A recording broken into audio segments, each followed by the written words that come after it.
Y si la santidad más profunda no estuviera en los grandes milagros, sino en los rincones más comunes de la vida. Hoy, con María de Nazaret como guía, vamos a meternos de lleno a descubrir el poder de ese taller de lo cotidiano. Y esa es la pregunta clave que nos va a guiar. ¿Y si hemos estado buscando la grandeza en los lugares equivocados? Si en realidad se esconde en la rutina, en el día a día, vamos a explorar esa idea. Para entender esto, tenemos que irnos al inicio de la historia. Todo arranca justo después de uno de los eventos más extraordinarios que se puedan imaginar, pero lo más fascinante es el giro que da la narración, un regreso total a la normalidad. Pensemos en la escena por un momento. Acaban de ocurrir cosas increíbles. Anuncios de ángeles, profecías cumplidas, la visita de pastores y de magos, el nacimiento en Belén. Un despliegue de eventos sobrenaturales que cambiarían la historia. Uno esperaría que lo que sigue fuera igual de espectacular, ¿no? Pues no. Lo que sigue es esta frase, así de simple y directa. Lucas nos cuenta que después de todo ese revuelo, simplemente se volvieron a Galilea, a su ciudad de Nazaret. El cambio es casi brusco. Es un movimiento deliberado de lo extraordinario a lo más ordinario que existe. Y ojo, que Nazaret no era cualquier sitio. Era una aldea totalmente insignificante. De hecho, era tan pequeña que ni siquiera aparece mencionada en el Antiguo Testamento. Era el símbolo perfecto de la vida oculta, de lo sencillo, lejos de la fama y el prestigio. Es justo aquí, en esta normalidad de Nazaret, donde aparece la idea central de todo esto. Vamos a ver cómo este pueblo, aparentemente sin importancia, es en realidad un taller escondido con un significado profundísimo. Se convierte en esto, el taller donde se elabora la historia de la salvación. La idea es potentísima. Piénsenlo. Sugiere que la salvación no se forjó principalmente en los grandes milagros públicos, sino en la fidelidad silenciosa y constante de la vida diaria en este pueblito. Entonces, ¿cómo se veía ese taller en la práctica? O sea, ¿en qué consistía esa vida? La respuesta nos aterriza en la realidad más simple, en una santidad que se encuentra literalmente entre pucheros y quehaceres. Lo que nos dicen las fuentes es que su vida era, pues, igual a la de sus vecinas. Su día a día estaba lleno de faenas de la casa, de ir a la compra y fijarse en los precios. Incluso se habla del cansancio de volver a casa después de espigar en los campos. Eran, en apariencia, tareas insignificantes. Y esta frase lo captura todo de una forma, wow, increíble. La vida de María transcurría entre pucheros y telares, entre lágrimas y oraciones. Fíjense qué mezcla, lo más terrenal y lo más espiritual sin ninguna separación. Vivía alegrías, vivía amarguras, pero siempre, siempre anclada en su fe.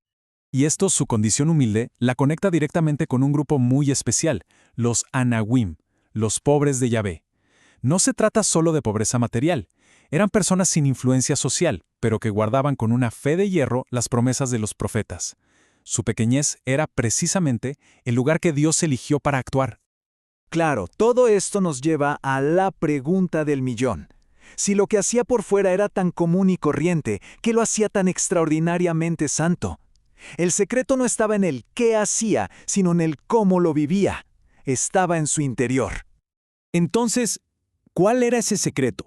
¿De dónde salía esa paz y esa santidad forjadas en medio de la rutina de todos los días? La respuesta no es una fórmula mágica, para nada. Es una práctica interior, constante y muy profunda. Y es el mismo Evangelio de Lucas el que nos da la primera pista, y es clave. Después de la visita de los pastores, dice que María guardaba todas estas palabras y las confrontaba en su corazón. O sea, no solo las escuchaba y ya, las atesoraba, las meditaba, las rumiaba por dentro para encontrarle sentido. Y por si quedaba alguna duda de que esto era importante, Lucas lo vuelve a repetir años después cuando encuentran a Jesús en el templo. De nuevo leemos, su madre guardaba todas estas palabras en su corazón.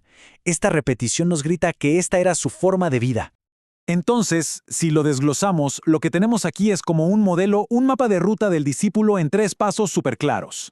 Primero, escuchar la palabra de Dios que se manifiesta en los acontecimientos. Segundo, custodiarla, protegerla en el corazón. Y tercero, meditarla, darle vueltas para buscar su significado más profundo.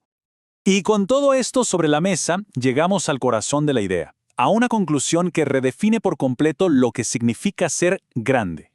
A ver, el punto crucial es este y es potentísimo. La verdadera santidad no se mide en milagros o en actos heroicos que todo el mundo ve. Se construye en la fidelidad silenciosa, en la paciencia de cada día y sobre todo en el amor que se pone en las tareas más pequeñas y ordinarias. Es que el contraste es abismal, ¿no? Por un lado, la lógica del mundo que valora la fama, el prestigio, el poder. Y por otro, el modelo de Nazaret que propone la humildad, la sencillez, la fidelidad en lo pequeño y el amor cotidiano como la verdadera medida de una vida plena. Son dos maneras de entender la vida completamente opuestas. Al final creo que todo se puede resumir en una imagen muy potente. La fe no puede ser solo una idea abstracta, algo que está en la cabeza. Tiene que encarnarse, tiene que hacerse carne y sangre en el altar de lo cotidiano. Cada tarea, cada momento, se convierte en el lugar donde la fe se vive de verdad. Y bueno, para terminar, queda una pregunta flotando en el aire, una pregunta que nos interpela a todos. El modelo de Nazaret nos invita a mirar nuestra propia vida.